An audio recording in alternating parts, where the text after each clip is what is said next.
go get it. Try to tell them get a bag, but niggas ain't get it. For all the shit I never had, I'ma go get it. These niggas ain't with me, remember them days when I ain't have a penny. Remember them days in the slum we were robbing and clutching the semis. Yo, what's good, YouTube, man? It's your STL. Welcome back to StonerLife TV, man. If you're a stoner, this the place to be, man. You know nobody? You know the code this weed. Everything's on me, man. And we back at it again with another. Bang! What's going on, man? And next up, we got the never-ending beef in Brum. Burger Bar versus Johnson's. Never heard of these gangs before. Me personally, I probably did, but never really paid attention to it. But or they probably got another name for their gangs. Like I don't know, they probably got another name for them. But anyways, man, shout out to Kid Nerd. He be putting these videos together, man. Check out a couple of his videos. These bitches fire, bro. But I ain't for the whole job, boys. Finna get into this video. Y'all new to this channel. Y'all make sure y'all leave a like on the video. Make sure y'all comment down below on video y'all want me to add to next. Y'all make sure y'all please hit that subscribe button, bro. Already got into this video. We got the never-ending beef in Brum. Burger Bar versus Johnson's. Let's see what they're talking about. Well, let's see what he talking about out here. My boy Kid Nerd. It's 1985 in Birmingham, and the police officers slapped a fine notice onto an illegally parked car outside the cab. When officers tried to arrest the man, he fled inside the cab, where other people in the cab started to protect the man and throw objects at the policeman. The violence started getting madder throughout the night, eventually turning into looting and even firebombs, which even resulted in two brothers who owned the local post office being burnt to death. This took place in the Handsworth district of Birmingham, where unemployment was rife, and the large majority of the population was either Caribbean or Asian. Damn, that's crazy. Wait, it's crazy because I work at the post office. That's what's crazy. But these niggas two brothers own a post office. That's crazy. This riot breeded a Caribbean gang in the district, which was eventually used to protect each other against the highly racist police and white supremacists. The gang were called Inchai, and they started to become quite notorious after two members were charged for the double murder of the two brothers who were burnt alive in their post office. So as I said before, Inchai was starting to become more notorious after two members were charged for the double murder. Members from Inchai started hanging outside a Caribbean restaurant in Birmingham called Johnson's Caribbean Takeaway. They started to call themselves the Johnson Crew, or Johnnies for short. This was in the 90s when the crack and heroin market started booming in Birmingham, and the Johnnies wanted a piece of it. So started running up the drugs market and controlling security at some nightclubs where their drugs would be. What they supposed to do? I mean, around that era, like, I mean, you gotta go with it. Like, hey, that shit just hit us in like the 80s and the 70s. Like, the 80s they hit stronger, but y'all got that shit in the 90s. Yeah, what? That's what he's supposed to do, nigga. He's supposed to take off with that shit. Using violent tactics to take over Jamaican yardies who once ran the drugs in the city. But in 1992, tensions between members of the Johnnies were starting to mount after a member called Super D was charged for murdering another member over a female. This caused half of the Johnson crew to break off from the gang and form their own gang up the road. The locals started to call the break-off gang the Burger Boys, because they would rob stores and go back to the Burger Bar Cafe on Soho Road in Handsworth, Birmingham, which was not too far. What? That's crazy. Call them boys Burger Boys, Johnson's. What the fuck? That's crazy. From the Johnson's Caribbean Takeaway, where the original Johnson members were chilled. There were also more tensions due to a number of other reasons. But the problem was the gangs didn't have a specific area where they were from. They just had takeaway spots they chilled at. And more time, the opposing gangs would be living right next to each other in the same area, with the majority of them all growing up together and attending the same school. Then eventually, both sides started picking areas which made... Yo, that shit's so crazy that it sounds so relatable, bro. Like, literally, that's the same shit. Kind of like the same shit I went through or we went through as, well, when I went through as middle school and shit like that. It's kind of like the same shit. Like, you know, you be beefing with, because we had our own shit. You had our own gang and shit like that. But you beefing with niggas that, like, not really stay by us, but, like, niggas don't stay far. It'd be crazy, but we go to the same school. Like, sense for them to write. Maybe just because that's where the majority of the members live. So the Johnnies crew started claiming two areas called Los Hills and Aston, while Burger Bar members started claiming two areas called Handsworth and Winston Green, leaving some members who couldn't move house to switch gangs depending on their area sometimes. By 1994, the beef was in full swing, and members from both sides started tit-for-tat shootings. The same year in April, a group of Johnson members made their way to a party in Newtown and knocked on the door to the party. A man called Keith Copeland opened the door, and immediately Johnson members shot him him in the head with a shotgun. A Johnson's member named Ringo was originally charged for the murder, but was eventually found innocent due to a lack of witnesses and evidence. So the war was starting to heat up in the area, but it was just going to get more hotter. In between Handsworth and Aston, which are two opposing areas in this feud, there was another estate called Newtown, which for the most part stayed neutral throughout the war. But this all changed when kids from the Newtown estate and members from the Johnsons were playing football in the park in Newtown. Burger Boy saw this and shot into the crowd of boys playing football, which resulted in Newtown siding with the Johnsons. And Newtown weren't. That's facts. I mean, if y'all gonna do some goot shit like that, like, nigga, we playing football. But then again, nigga, we know that we in the streets. Well, they should know that they is in the streets, they in the gang. So it ain't no just playing football no more, nigga. We can't just play football. Like, that shit is out of there. To play with the Burger Bar crew. A Burger Bar member called Ruben was chasing a Newtown member down the street when two Newtown members aged 13 and 15 then clocked onto this. They ran at Ruben and stabbed him over 20 times. The 13-year-old boy served 7 years for the murder and was eventually released. He hadn't even been out for a year yet when him and 5 other Johnson members ran into a nightclub and shot a bouncer after he attempted to stop them, which the 13-year-old was eventually sentenced to 30 years in prison for. The Johnsons also shot another member of the Burger Bar crew called Bubbler when members surrounded his car and shot him in the head point blank range, killing him. By 1998, the two gangs had single-handedly rose the gun crime rate in Birmingham by 500%, making Birmingham the gun crime capital of the UK. At one point, on a good day, there will be one shoot. Oh, Bad day, there will... oh my gosh, that's crazy. Nigga raised the gun violence by 500%. There will be around 6, which is crazy for a country where guns are illegal. The Burger Boys retaliated for their member Bubbler being shot in the head. Burger members ran into a Johnson member's apartment called Menace and literally grabbed him and threw him out the window of his 10th floor apartment. A Burger Bar member was heard bragging about it and was arrested, but charges were dropped due to no evidence. But the Burger Boys really wanted to show the Johnsons they mean business and ended 1999. Yo, that's some, I mean, that's some 90s type shit. When I'm thinking about it, bro. Like, throw a nigga out the window, bro. Oh, like, nigga, 10 floors up. One of the most gruesome murders in this beef. It was New Year's Eve, and a Johnson's member called Corey went into a party at Winson Green, which is the territory of his ops, which are the Burger Bar crew, but found no one. But next day, there was another party in Handsworth, which is again part of the Burger Bar's territory. Corey entered the party armed with a bulletproof vest and a shotgun, like he's about to enter a war zone map. At the party, he bucked into some Burger Bar members, who told him to come outside. The Burger Bar members waited for him outside the alley, packed with guns, and Corey walked outside towards them and shot his shotgun for the first shot, shooting one member in the hip. Burger Bar members then massacred Corey in a rain of bullets, literally surrounding him, shooting him over 70 times altogether. Eventually, after he was shot so many times, a member even grabbed his own shotgun and began to start shooting Corey with it after he was dead. One of the men... Damn. Talk about overkill. Bro. But I mean, like, bro, if you go looking for that shit, right? What kind of do you expect, bro? I mean, you going to look for it. You going in there, like, first of all, you going in their party. You don't know it's ops, nigga. You going to look for, you going with a gun. You going with a bulletproof vest. So you going for war, basically. You going to die, basically. That's how you going in there. You know you finna die.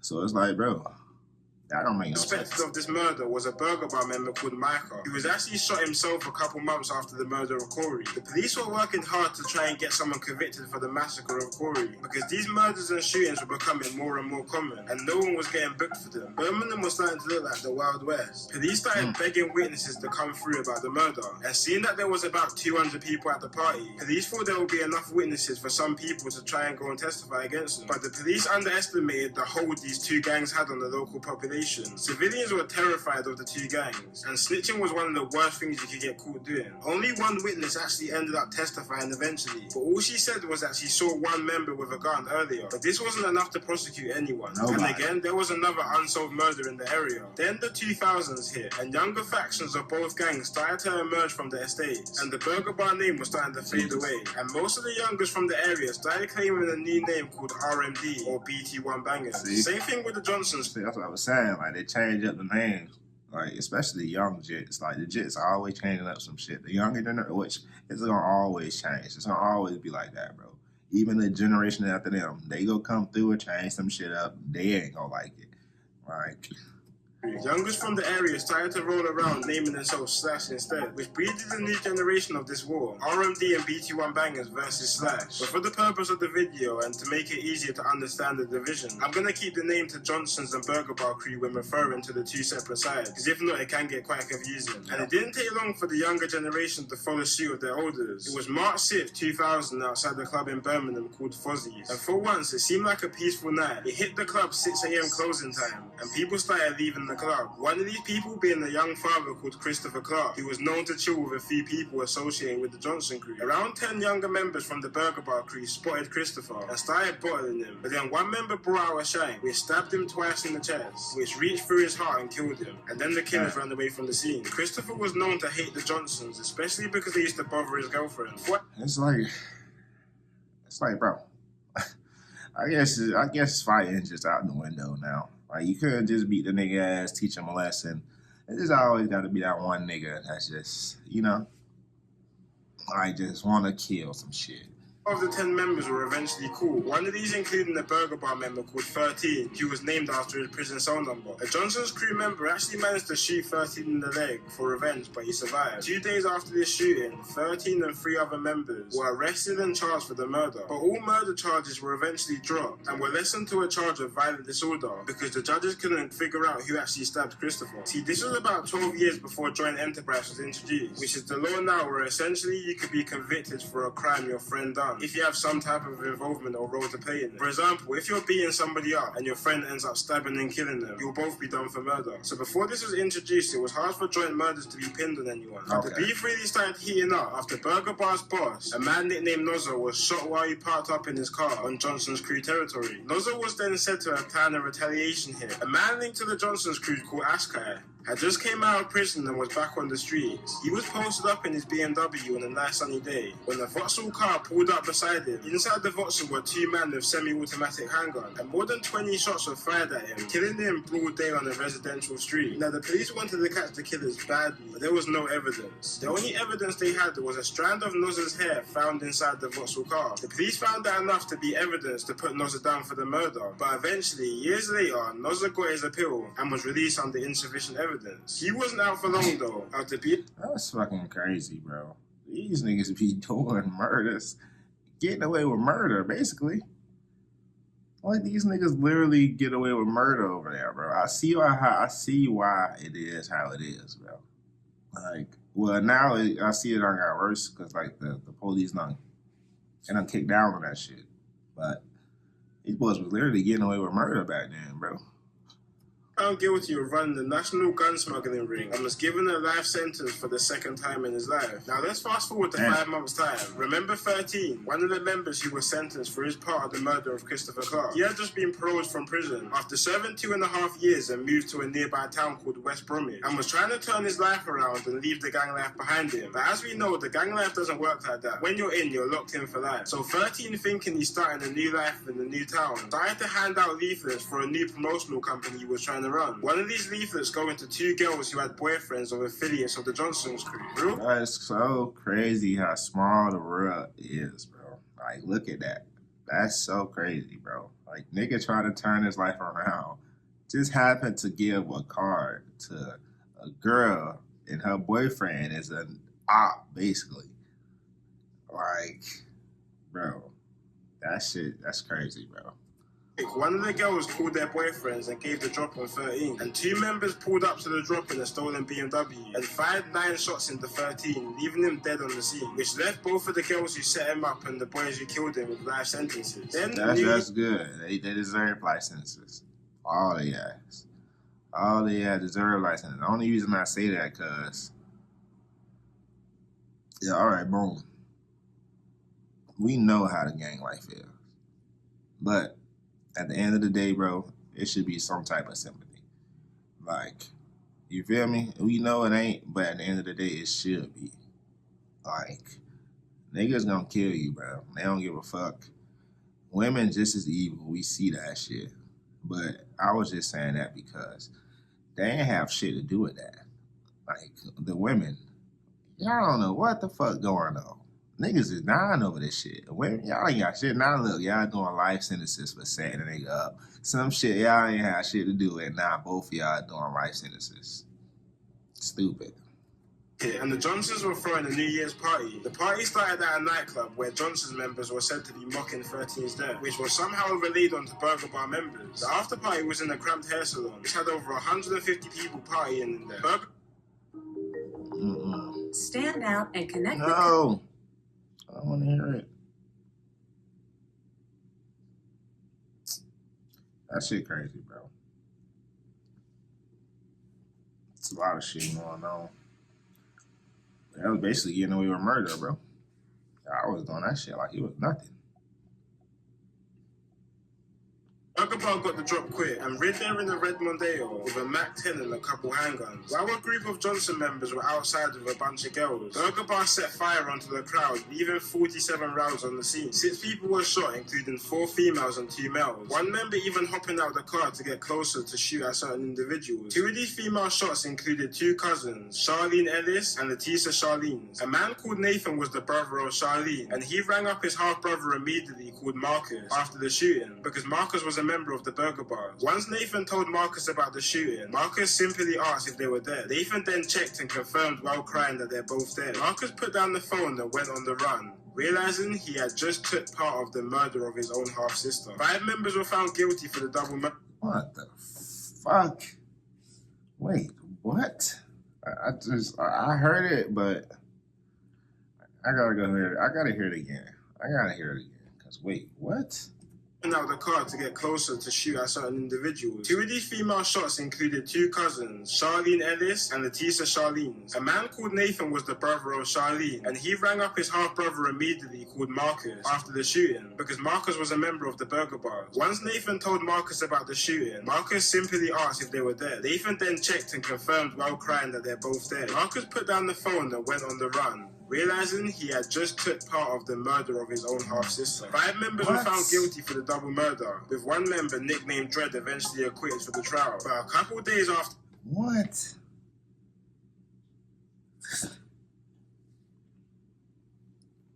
This nigga killed his own sister, bro. What the fuck?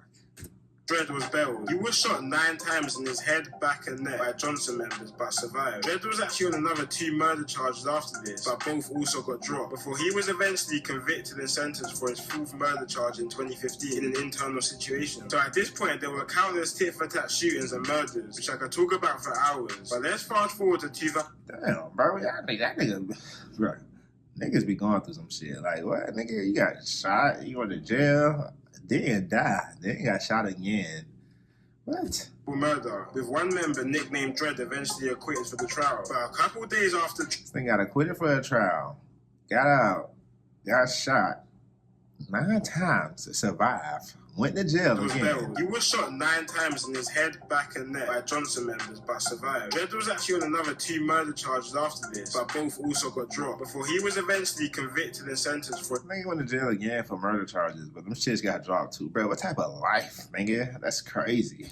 4th murder charge in 2015 in an internal situation. So at this point, there were countless tit-for-tat shootings and murders, which I could talk about for hours. But let's fast forward to 2004, when the Johnson's crew started to hit the booth under their new name Slash. These were in the Channel U days, which was a channel back in the day that used to broadcast all the new UK rap and grime tunes. It was pretty much the Link Up TV and GRM Daily before YouTube came, and Slash started to get some serious traction on the channel, even collabing with the American group Dipset, which is something impressive to do back then to get recognition and even jump on the track with an American. The group started to rise some controversy as well though, when the member was shot dead in the middle of a music video for a track called Hardball after an internal dispute. And after Burger Bar members...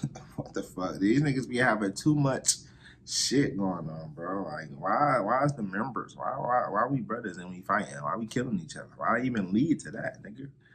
That's crazy.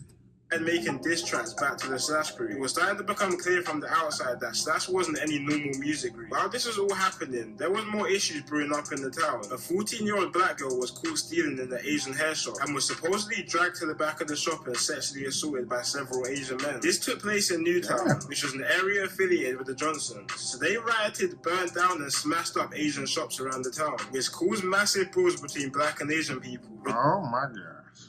Boy, I had some shit going on, bro. That's crazy.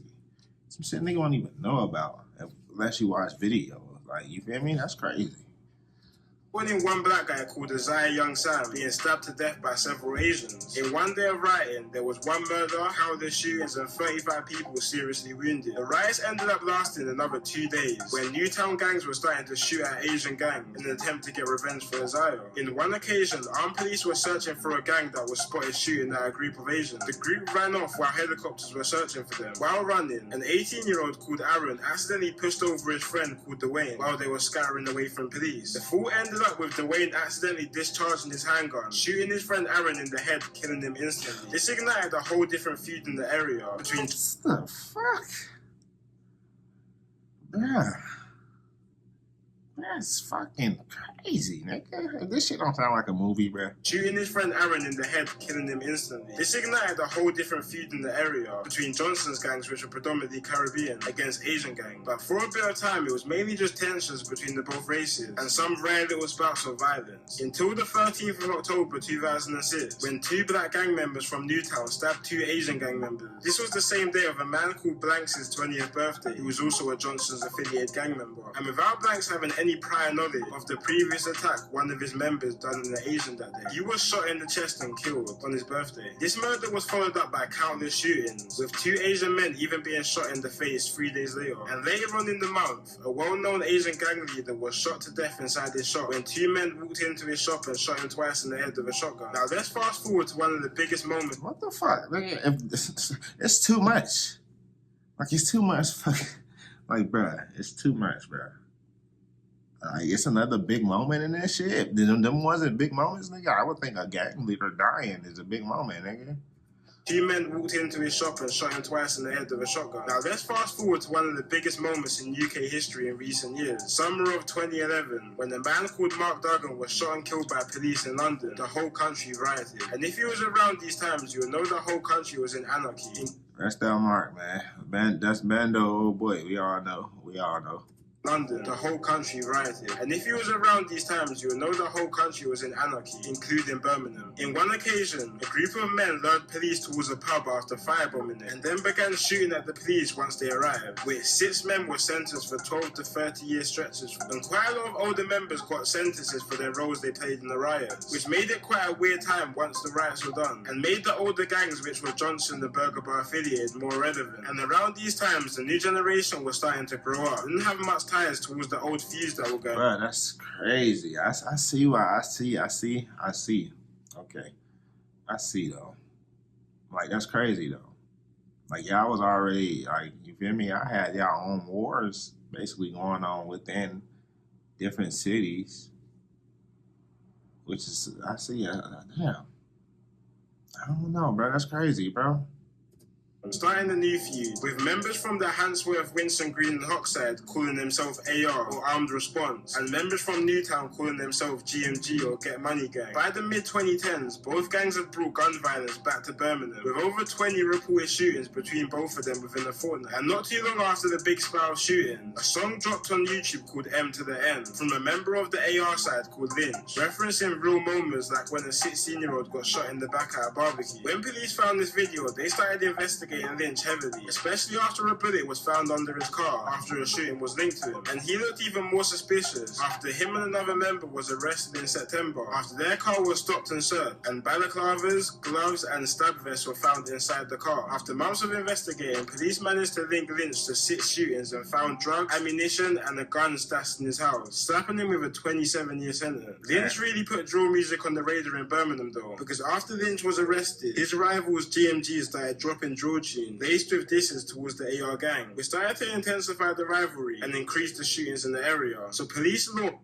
Check this out. I'm going to show you how That's crazy, bro. These dumbass ass, bro.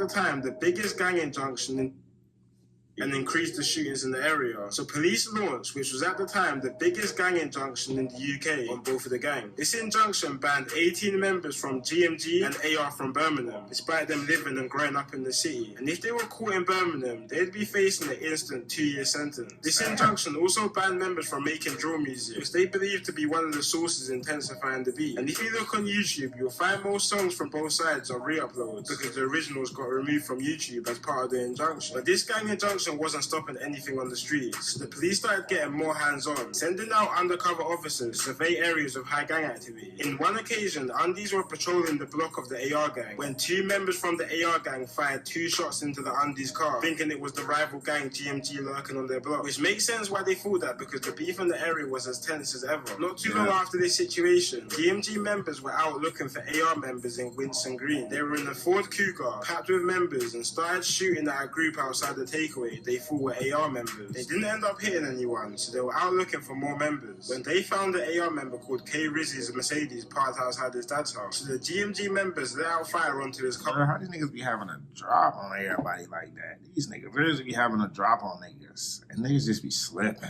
Like, gosh, damn. Hitting K Rizzy's innocent passenger who was sitting inside the car. See, K Rizzy wasn't even in the car at the time. He was inside his dad's house while his friend was sitting outside his. So when he came back and heard the news of his friend getting shot, he lost his head. The next day, K Rizzy and another AR member called Dazza were looking for revenge on GMG's block with a Mac 11. They found father of 4 Skelly outside a set of shops and let fire into him, killing him instantly. And both were eventually sentenced to life for this murder. Then, so I like how it'd be like people who don't even got shit to do with this shit. Like that's crazy, bro. Like it just be like nigga that even got to do, like he ain't have shit to do with the shooting. His friend ain't have shit to do with the beef. So like it's crazy. And let fire into him, killing him instantly. And both were eventually sentenced to life for this murder. Then the new wave of drill came to Birmingham, which was mainly led by a gang in Newtown called Nine Boys, who are linked with GMG. One artist which you might have heard of is called Trills. He blew up after getting 3.5 million views on his hit song Birmingham City. And his name was even more hot when in March of this year he was stabbed in the head by a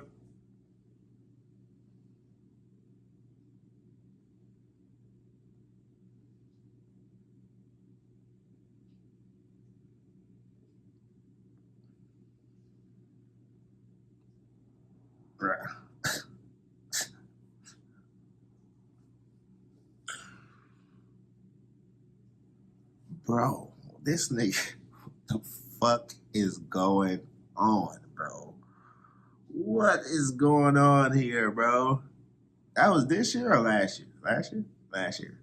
Bro, this nigga, yo, I reacted to this song. I remember reacting to this song, but I didn't even know this happened. What the fuck? The song Birmingham City. And his name was even more hot when in March of this year he was stabbed in the head by AR members. Well, this was actually a revenge attack after 6 schoolboys from Newtown and Aston rid out to Handsworth in a 7-seater car, shooting and stabbing a 15-year-old AR member called K1 while he was talking to his girlfriend outside his house. Currently, 4 youths between 14 to 17 have denied murder, and they will go to trial in October. Now, there's been quite a few more situations of deaths which have happened recently, but I'm not going to cover them in this video. But this war has been going on for longer than 25 years and isn't going anywhere. And I'm pretty sure some of the gang members who rep both sides now don't even know about half the people which have died for the same gang they rep. So guys, just think about that next time you find yourself in these situations. It's been your boy Kid Nerd, and peace out. Damn. What the heck? Yo, it's just too much, bro. A 25-year beef, bro, that's crazy. No cap. That's more than crazy. Like, that's a lot of deaths, man. I see why it is how it is now. And I don't think we understand the things that y'all have been through, bro. Or y'all go through. I don't think we never will. And y'all, it's the same way the other way. Y'all won't understand some of the things we go through. It just is how it is, bro. But that's it for the video. Yeah, make sure y'all leave a like on the video. Make sure y'all comment down below for the video y'all want me to add to next. Yeah, make sure y'all please hit that subscribe button, bro. We out, man. StonerLife TV.